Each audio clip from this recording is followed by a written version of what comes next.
আমি বিএনপির সাথে আলোচনা যেটা বুঝেছি, ওনারা তত্ত্বাবধায়ক সরকার চাননি।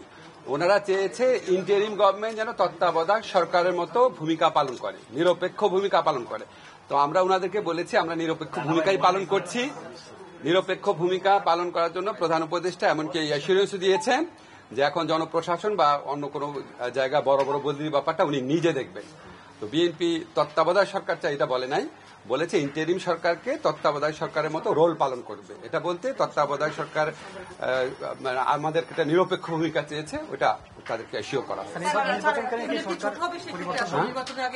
না না না, এই ধরনের কোনো কিছু আলোচনা হয়নি। এটা উপদেষ্টা পরিষদে আলোচনার বিষয়।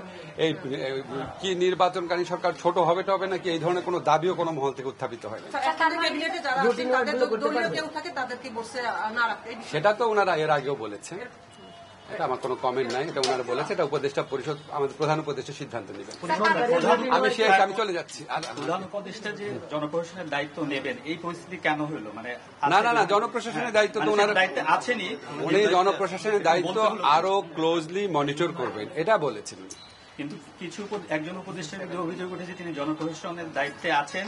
আমি এই ব্যাপারে কমেন্ট করার মতো জায়গায় নাই। আমি জনপ্রশাসনের দায়িত্বে না। আপনাদের আর কোনো প্রশ্ন আছে?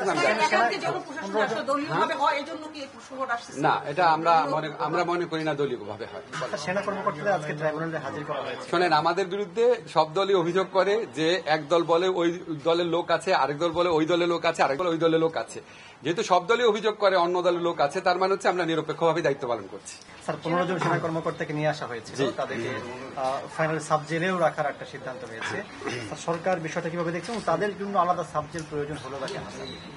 আজকে আপনার আমাদের ইন্টারন্যাশনাল ক্রিমিনাল কোর্টে যে বিচার প্রক্রিয়ার প্রতি শ্রদ্ধাবোধ দেখিয়ে সেনা সদস্যরা যেভাবে ওনারা এসেছেন বা যেভাবে ওনাদের নিয়ে আসা হয়েছে, এখানে আপনার সেনা প্রশাসন বা সেনাবাহিনীর ঊর্ধ্বতন কর্মকর্তারা, সেনাবাহিনীর প্রধান, ওনারা যেভাবে সহযোগিতা করেছেন এটা অত্যন্ত প্রশংসার দাবিদার। এবং তারা আইনের শাসনের প্রতি যেই শ্রদ্ধাবোধ দেখিয়েছেন এটা আমরা খুব পজিটিভলি দেখছি। আর সাব জেলে কেন রাখা হয়েছে বা ওনারা কোথায় রাখা হবে এটা সম্পূর্ণভাবে স্বরাষ্ট্র মন্ত্রণালয়ের দায়িত্বভুক্ত বিষয়। ওনারা যেটা প্রয়োজন, ওনারা যেটা অ্যাপ্রোপ্রিয়েট মনে করবেন এটা ওনারা করবেন, এটার জবাব দেওয়ার এখতিয়ার আমার নাই। এখনো মানুষের মধ্যে কেন ফেব্রুয়ারি নির্বাচন নিয়ে একটা সংশয়, আস্থাটা কেন?